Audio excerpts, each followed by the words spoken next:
Indonesia Berbagi Gerakan Kebaikan kali ini hadir dari warga Kabupaten Karawang, Jawa Barat yang berinisiatif merelakan mobil pribadi yang diubah menjadi kendaraan darurat membawa warga terpapar COVID-19 ke rumah sakit, juga membagikan bantuan makanan siap saji bagi warga yang tengah melakukan isolasi mandiri di rumahnya. Kita lihat inilah komunitas Ikatan Pemuda Pagadungan Indah atau IPPI. Komunitas yang merupakan digagas warga salah satu perumahan di Karawang, Jawa Barat ini menyiapkan puluhan makanan siap saji untuk warga yang sedang menjalani isoman. Bersama sejumlah ibu-ibu warga sekitar, mereka membangun dapur umum. Tidak hanya itu, mereka juga berinisiatif mengubah mobil pribadi mereka menjadi kendaraan darurat untuk mendistribusikan bantuan makanan siap saji.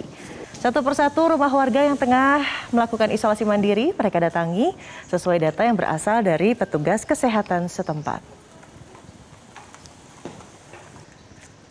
Selain itu, mereka juga rutin melakukan penyemprotan disinfektan di lingkungan pemukiman sekitar. Penyemprotan ini dilakukan untuk mencegah penyebaran COVID-19 di lingkungan warga yang kian meluas.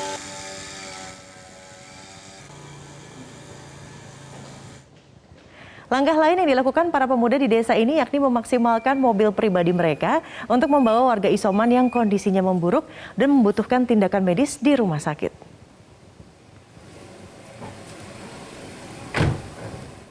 Logistik bagi para isoman ini?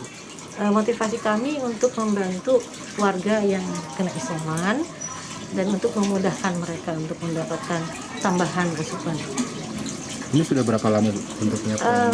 Kami sudah berjalan dari awal adanya COVID ya, dan di akhir-akhir ini mungkin yang setiap harinya agak banyak untuk membuat.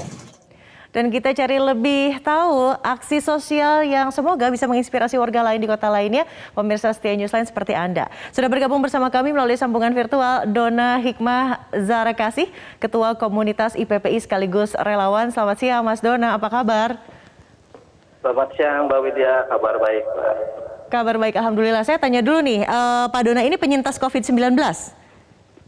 Belum. Jangan sampai ya, kita doakan semoga sehat selalu. Nah biasanya nih orang yang sudah terkena COVID-19 ini baru mereka bergerak begitu untuk membantu sesama karena sudah tahu rasanya tidak enak. Tapi kalau ini tidak pernah mengalami tidak enaknya COVID-19, tapi tergerak untuk membantu warga sekitar, apa yang melatar belakangi hal ini Mas Dona? Kita melakukan penyemprotan ini udah setahun lalu Mbak.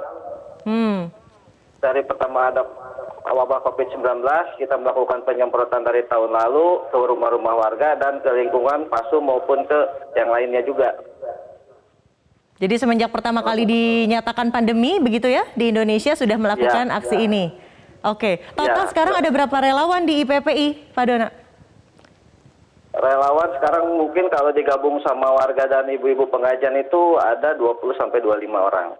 Wow, nah pembagian tugasnya gimana tuh? Paling kalau untuk ibu-ibu pengajian itu tugasnya di dapur umum. Untuk para pemuda ya ibaratnya melakukan selain penyemprotan juga kita mencari donatur untuk pembagian logistik untuk di wilayah kami ke warga-warga yang ada di Perum Pegadungan sendiri. Selama ini donatur dari mana saja, Mas? Kebanyakan dari warga kita sendiri. Jadi memang swadaya begitu ya? Ya. Adakah target yang dipatok begitu per harinya harus ada berapa terkumpul atau gimana nih mekanismenya? Ya sebisa mungkin yang isoman kebagian semua. Gitu. Gimana caranya dia dihitung-hitung? Ya. Oke, baik. Mas Dona, yang juga menarik adalah ada beberapa warga yang mengalihfungsikan kendaraan pribadi mereka begitu untuk dijadikan kendaraan dan mempermudah mobilitas teman-teman yang sedang isoman, terutama yang kondisinya memburuk. Kalau yang ini sejak kapan? Kalau ini sejak lama juga. Jadi semenjak warga membutuhkan kendaraan untuk membawa ke rumah sakit, akhirnya kita berinisiatif bersama teman-teman di sini yang mobil-mobilnya nganggut bisa kita pakai untuk membawa ibaratnya mobil darurat lah, membawa ke rumah sakit. Total sudah ada berapa relawan yang mengalihfungsikan mobil pribadinya ini? Kalau mobil pribadi untuk dibawa ke rumah sakit ada dua kendaraan. Kalau untuk logistik 2 dan 1 unit mobil pickup itu khusus untuk penyemprotan. Totalnya 4 kendaraan. Totalnya 4 kendaraan. 5, Senang ya 5. warganya guyup semua, sama-sama semuanya tujuannya satu untuk keluar dari pandemi COVID-19.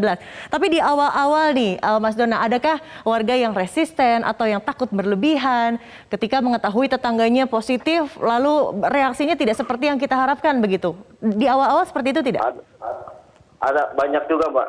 Banyak juga sampai mereka nggak berani ngebuka pintu meskipun ada tamu, itu mereka sampai ibaratnya parno lah, sampai nggak berani.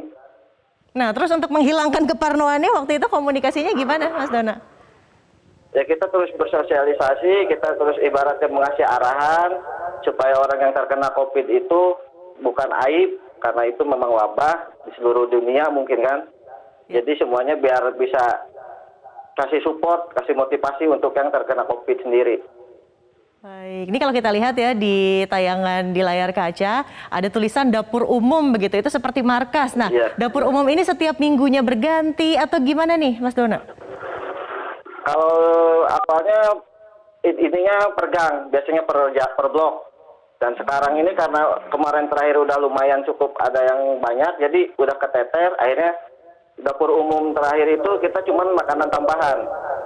Makanan tambahan seperti bubur kacang, pisang, telur rebus, susu, dan kita mengirim logistik mentahan untuk stok yang diisoman di rumah. Ah, baik. Tapi Mas Dona, sampai saat ini sudah berapa total warga yang sembuh, yang masih kasus aktif dan perlu bantuan dari IPPI? Terakhir kemarin itu 15 kakak, 23 orang. Dan semalam saya dapat kabar lagi udah berkurang, tinggal 8 kakak, 17 orang. Alhamdulillah berkurang lah, udah menurun. Sudah menurun ya, kita doakan sehat-sehat selalu. Terima kasih juga sudah memberikan inspirasi dari warga Karawang, Jawa Barat untuk pemirsa setia Newsline. Mas Dona dan juga keluarga sehat-sehat selalu. Hatur nuhun.